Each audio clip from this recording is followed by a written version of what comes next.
ប្រធានបទថ្ងៃនេះលើកពីសញ្ញា9យ៉ាងបង្ហាញថាក្រលៀនរបស់លោកអ្នកមានបញ្ហាជារៀងរាល់ថ្ងៃខួរក្បាលរបស់មនុស្សយើងដំណើរការព័ត៌មានច្រើនយ៉ាងដែលយើងមិនអាចគិតដល់ចំណែករាងកាយរបស់យើងធ្វើសកម្មភាពរាប់ម៉ឺនមុខក្នុងការរស់នៅក្នុងពិភពលោកដ៏មមាញឹកនេះធ្វើឲ្យយើងភ្លេចផ្ដោតទៅលើសញ្ញាមួយចំនួនដែលរាងកាយផ្ដល់ឲ្យផលវិបាកនៃការមិន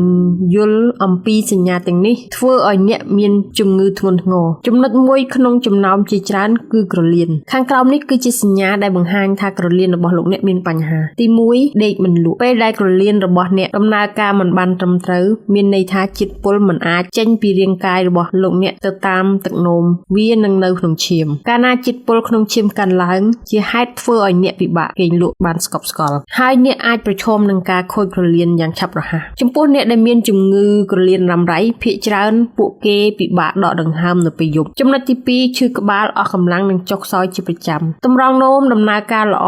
និងត្រឹមត្រូវអាចបំបែកវីតាមីន D ក្នុងខ្លួនរបស់យើងដើម្បីរក្សាឲ្យឆ្អឹងរឹងមាំនិងផលិតអរម៉ូនដែលហៅកាត់ថា EPO អរម៉ូននេះដើរតួនាទីយ៉ាងសំខាន់ក្នុងការផលិតកោសិកាឈាមក្រហមនៅពេលតម្រង់នោមដំណើរការមិនបានត្រឹមត្រូវវាផលិត EPO បានតិចការធ្លាក់ចុះនៃកោសិកាឈាមក្រហមធ្វើឲ្យអ្នកឆាប់អស់កម្លាំងរួមទាំងសាច់ដុំនិងខួរក្បាលចុកខ្សោយផងដែរចំណុចទី3ស្បែកស្ងួតនិងរមាស់ស្បែកចំពោះក្រលៀនដែលមានសុខភាពល្អអាចធ្វើការបានយ៉ាងច្រើនដូចជាយកជាតិពុលចេញពីរាងកាយនិងធាតុរាវចេញពីឈាមជួយផលិតគ្រាប់ឈាមក្រហមនិងយកបរិមាណធាតុរ៉ែនៅក្នុងខ្លួនឲ្យបានត្រឹមត្រូវការរមាស់ស្បែកនិងស្បែកមានសភាពស្ងួតមានន័យថាក្រលៀនរបស់អ្នកបរាជ័យក្នុងការធ្វើឲ្យរាងកាយមានតុល្យភាពពីសារធាតុរ៉ែនិងសារធាតុចិញ្ចឹមដែលជាលទ្ធផលធ្វើឲ្យអ្នកមានជំងឺក្រលៀនប្រសិនបើស្បែកស្ងួតនិងរមាស់អ្នកគួរតែព្យាយាមរក្សាជាតិទឹកនៅក្នុងខ្លួន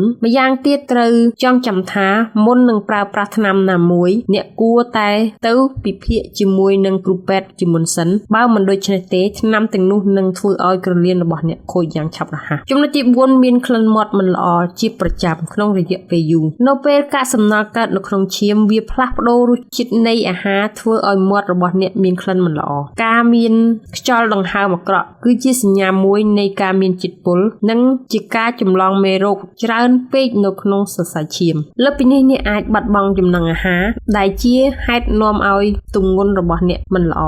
ចំណុចទី5ដង្ហើមខ្លីទំនាក់ទំនងជាមួយនឹងតម្រង់នោមនិងការដកដង្ហើមខ្លីជាពិសេសមកពីកត្តាទាំងពីរនេះដំបូងសារធាតុរាវបន្ថែមនៅក្នុងរាងកាយរាលដាលចូលទៅក្នុងសួតនៅពេលតម្រង់នោមដំណើរការមិនបានល្អចំណុចទី2ភាពស្លេកស្លាំងធ្វើឲ្យរាងកាយនិងអុកស៊ីសែនរបស់អ្នកថយចុះនេះជាហេតុដែលធ្វើឲ្យមានដង្ហើមខ្លីចំណុចទី6ហើមជើងហើមកជើងនិងដៃតម្រង់នោមដែលដំណើរការមិនល្អមិនអាចយកសារធាតុរាវចេញពីរាងកាយបាននាំឲ្យមានការរក្សាសូរ៉ូយ៉ូមដែលបណ្ដាលឲ្យកជើងនិងដៃឡើងហើមការហើមផ្នែកខាងក្រោមនៃរាងកាយក៏អាចចង្អុលបង្ហាញពីបញ្ហាបេះដូងនិងថ្លើមបានផងដែរការលេបថ្នាំតមប្រៃ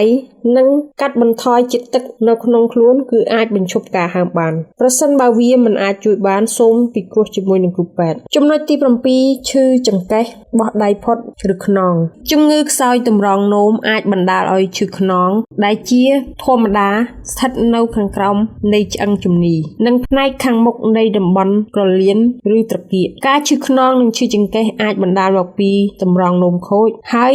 វានឹងធ្វើឲ្យអ្នកមានជំងឺតម្រង់នោមចំណុចទី8ហើមភ្នែកសញ្ញាដំបូងនៃប្រព័ន្ធតម្រង់នោមរបស់អ្នកត្រូវបានបំផ្លាញគឺការចាប់ផ្ដើមនៃប្រូតេអ៊ីននៅក្នុងទឹកនោមដែលអាចបណ្ដាលឲ្យហើមជំវិញភ្នែកការហើមនៅជំវិញភ្នែកអាចឲ្យអ្នកដឹងបានថាតម្រង់នោមលែងច្រោះទឹកបានល្អទៀតហើយវាធ្វើឲ្យសារធាតុប្រូតេអ៊ីនចេញតាមទឹកនោមអស់ចំណុចទី9ពណ៌ទឹកនោមផ្លាស់ប្ដូរតម្រង់នោមមានតួនាទីផលិតទឹកនោមនិងកាត់បន្ថយកាកសំណល់តាមរយៈទឹកនោមការផ្លាស់ប្ដូរក្លិនផ្លាស់ប្ដូរពណ៌នៃទឹកនោមអ្នកគួរតែចាប់អារម្មណ៍ភ្លាមៗទៅលើតម្រង់នោមការនោមញឹកញាប់ពិសេសនៅពេលយប់ចន្លោះពី4ទៅ10ដងក្នុងមួយថ្ងៃគេចាត់ទុកថាជាការធម្មតាមានឈាមក្នុងទឹកនោមតម្រង់នោមដែលមានសុខភាពល្អតែងត្រងកាកសំណល់ពីឈាមដើម្បីផលិតទឹកនោមប៉ុន្តែបើតម្រង់នោមត្រូវបានបំផ្លាញនោះកោសិកាឈាមអាចចាប់ផ្ដើមចូលទៅក្នុងទឹកនោមមានប្រពុះ